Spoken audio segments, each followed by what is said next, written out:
Hi parents. Helping your child choose quality, just right chapter books can be a challenge. When your reader begins to branch out to chapter books, this task can be especially daunting. In the following book talk, I will highlight 5 series that are perfect starter chapter books for young readers. Enjoy. The Cam Jansen Mystery Series by David A. Adler is a great option for 2nd and 3rd grade readers who have already tested the chapter book waters. Adler began writing Cam Jansen mysteries in the 1980s, and the series currently contains over 30 books and counting. Each story follows Jennifer Jansen, a 5th grade sleuth with a photographic memory. Her memory is so good that she only needs to shut her eyes and say click to remember, earning her the nickname Cam. Together, Cam and her best friend Eric solve mysteries that otherwise stump their classmates, neighbors, families, and teachers. Cam Jansen mysteries are great for readers who have already begun reading chapter books. They appeal to boys and girls alike. Each book is about 55 to 65 pages in length. There is a black and white illustration every other page or so, and chapters are about 6 to 7 pages each. The stories are very decodable. However, being a mystery, the plot requires careful attention to past events and some hypothetical thinking. While it is a series, no meaning is lost when they are read out of order. Cam Jansen is the ideal next step chapter book for your reader. Let's take a closer look at one of the mysteries. Cam Jansen and the Tennis Trophy Mystery is the 24th book in the Cam Jansen Mystery Series by David A. Adler. In this mystery, Cam finds herself trying to discover what happened to Mr. Day's tennis trophy. It all started one day during gym class. A lively dodgeball game was happening, but a horrible smell distracted Cam and her best friend Eric. Further investigation led them to their gym teacher, Mr. Day's office. By scanning the room, Cam realizes 2 things. The office was recently painted, which explains the smell, and that Mr. Day's tennis trophy is missing from the trophy case. Because Mr. Day doesn't have Cam's excellent photographic memory, he hadn't even noticed that the trophy was missing. Of course, he is very upset. He won it after challenging the music teacher, Miss Green, to a tennis match. Soon, gym class is over and Cam and Eric return to Miss Benson's class, but they cannot stop thinking about their unsolved case. Was it a student? Was it an intruder? Another teacher? Miss Green herself? Where is the trophy now? Read Cam Jansen and the Tennis Trophy Mystery and see if you can crack the case before Cam and Eric do. The Stink series is written by Megan McDonald and illustrated by Peter H. Reynolds. It is a spin-off series originally inspired by the Judy Moody series. The books follow the happenings of 2nd grader Stink Moody. Stink's parents, sister Judy, and best friend Webster are strong supporting characters. The Stink series is appropriate for readers ages 7 to 9. Each book is around 80 to 95 pages and has long chapters, large print, and black and white illustrations. Boys in particular will enjoy Stink's adventures as he seems to be prone to mischief and is anti-sister. Let's take a look at Stink and the incredible supergalactic jawbreaker. It's lucky that Stink is the shortest kid in his 2nd grade class. Because of this, Stink was in a study for short people at the local college, and the job earned him a $5 gift certificate to a candy store. But how can a kid in a candy store choose what to get? Stink is asking himself the same question when he sees it. The world's biggest jawbreaker. It takes him days and days to eat it. He licks it while he does his homework, he licks it in between bites of his dinner, and he licks it while he plays basketball with one hand. At last, days later, the jawbreaker is small enough to fit in his mouth.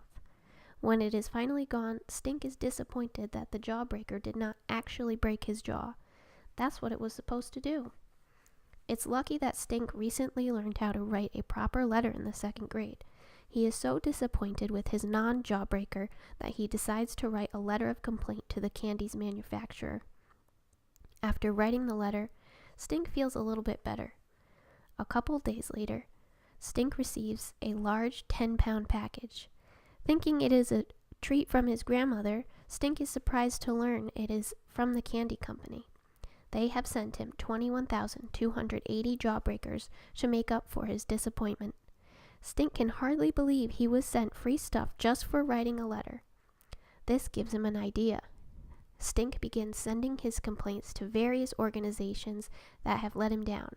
A toy company, the parks department, another candy company. After each letter comes a box full of apology treats. Stink is really living the life. He is getting free toys and candies. His sister is jealous and... Oh wait, why is his best friend Webster acting cranky all of a sudden? Was it something Stink did? Will Stink's letter writing have negative consequences after all? Read to see what happens to our short friend. Horrible Harry, who isn't so horrible, loves many things. He especially loves science, playing tricks, and his classmate Song Lee. Harry pulls his fair share of tricks and does get in trouble quite a bit, but his good heart always comes out in the end. The Horrible Harry series, written by Susie Klein, follows our prank-loving third grader and his unique classmates. Told through the eyes of Harry's best friend Doug, each Horrible Harry book features 3 to 5 short stories. There is usually one main story that is anywhere from 20 to 30 pages. The remaining stories are much shorter, sometimes as little as 8 pages. Oftentimes, 2 or more of the stories are linked together in some way. Horrible Harry books do not need to be read in order. The reader gets to know Harry and his cast of characters, that is his class, quickly. The characters and happenings in Miss Mackle's class make for an interesting and fast-paced read. Reluctant readers or readers who struggle with reading stamina would enjoy the Horrible Harry series because of its quick, to-the-point storytelling. The series resonates with little boys everywhere, although it is perfect for both boys and girls ages 7 to 9. In Horrible Harry and the Ant Invasion, we hear 4 horrible stories: Horrible Harry and the Ant Invasion, Horrible Harry and the Square Dance, Horrible Harry and the Deadly Fish Tank, and Horrible Harry and the Class Picture. In the main story, Horrible Harry and the Ant Invasion, Harry thinks that as a future scientist, he should be the one handling the new science experiment. Ants. His best friend Doug thinks that Harry volunteers to be the ant monitor because he likes horrible things, and indeed, something horrible happens. Ants get loose, children get bitten, and Harry gets fired. It doesn't take long before he has a plan to get his job back. In Horrible Harry and the Square Dance, we get a closer look at Harry's admiration for Song Lee. Although all of the other boys are horrified when Miss Mackle makes them learn how to square dance with a girl, Harry jumps at the opportunity to dance with his crush, Song Lee. Of course, Harry makes sure he is Song Lee's partner and the dancing begins, except the pair doesn't get too far because a horrible accident between Sydney and Song Lee occurs. What will Harry do about it? Horrible Harry and the Deadly Fish Tank begins with an angry Sydney who is still mad at Harry. Determined to get his revenge, Sydney sees his opportunity when Harry is assigned to be the fish monitor for the week.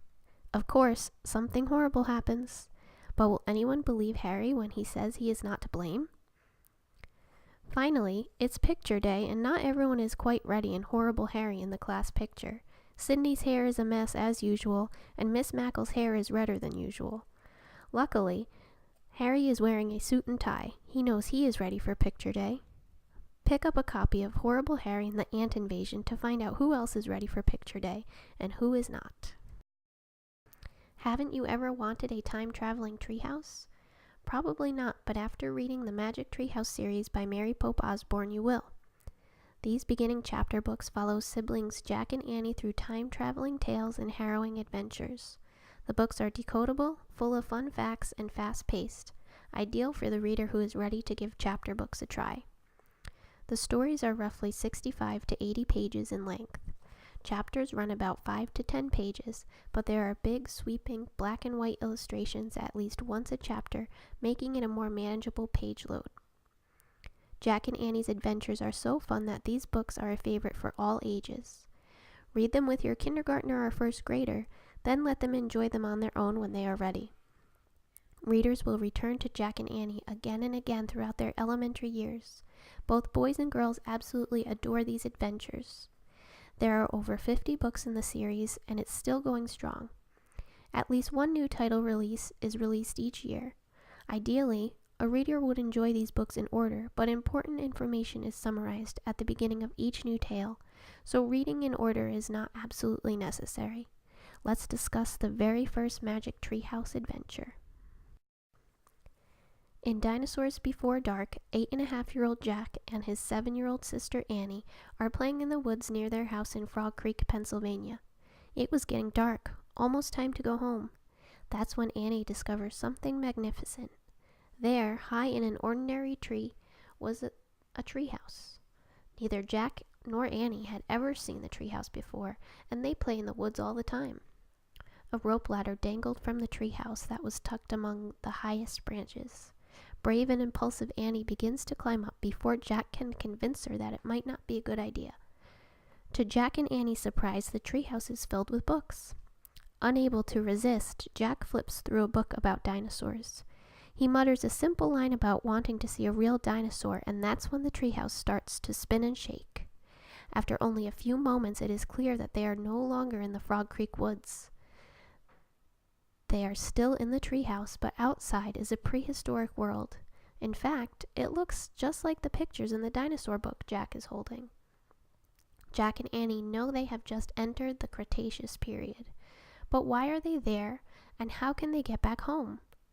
Jack is happy staying in the treehouse and figuring out a way to get home, but once again, impulsive Annie decides to explore, this time outside the treehouse. The two siblings are forced into a world with unknown creatures. Armed with only a book, the two explore the land, meet different species of dinosaurs, run from the mighty T-Rex, and try desperately to get back to the treehouse in Frog Creek, Pennsylvania. Will they make it? Read Dinosaurs Before Dark to find out. Franny K. Stein is a series of 7 books by Jim Benton. The stories surround tiny elementary schooler and mad scientist Franny. Franny is a unique little girl.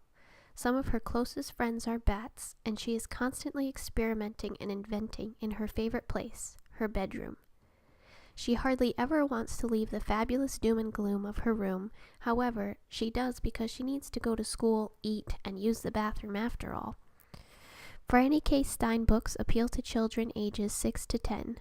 There are plenty of illustrations and even some interactive features throughout the book. Each page contains some sort of illustration, and the print is rather large, so even though books run 90 to 110 pages, children do not get overwhelmed.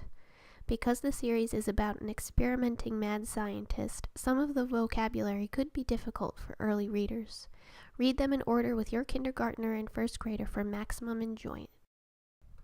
A giant, monstrous fiend that was accidentally created in a school trash can has kidnapped Miss Shelley and is holding her hostage atop the school's flagpole in Franny K. Stein, Mad Scientist.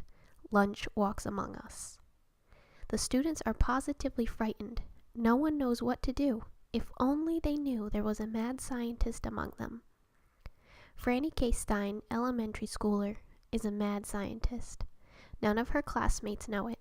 You see, she loves being a mad scientist, but she really wants to make some friends at school. She knows she is different from everyone.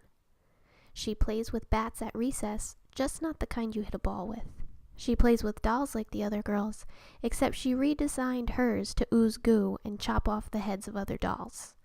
While everyone else eats peanut butter and jelly sandwiches for lunch, Franny likes crab ravioli and a pumpkin sauce. Noticing that she is a bit lonely, her teacher, Miss Shelley, challenges her to conduct an experiment. See if you can make some friends. Franny sets about making observations, collecting and analyzing data, preparing potions, and making plans. Her best-laid plans work. She dresses like the other girls, she plays with regular baseball bats at recess, and she even eats a peanut butter and jelly sandwich for lunch, even though she finds it plain and boring. Miss Shelley asks Franny if she thinks being like everyone else is really what she wants. Franny thinks it is because, as the data shows, her experiment is working. She is making friends. But then, a giant monstrous fiend rises from the trash can in the classroom. That's when things start to go badly for Miss Shelley, Franny, and her classmates. Can Franny fix things without revealing her true identity? What if her new friends find out that she's a mad scientist? But then, What if she does nothing? What will happen to Miss Shelley? Happy reading!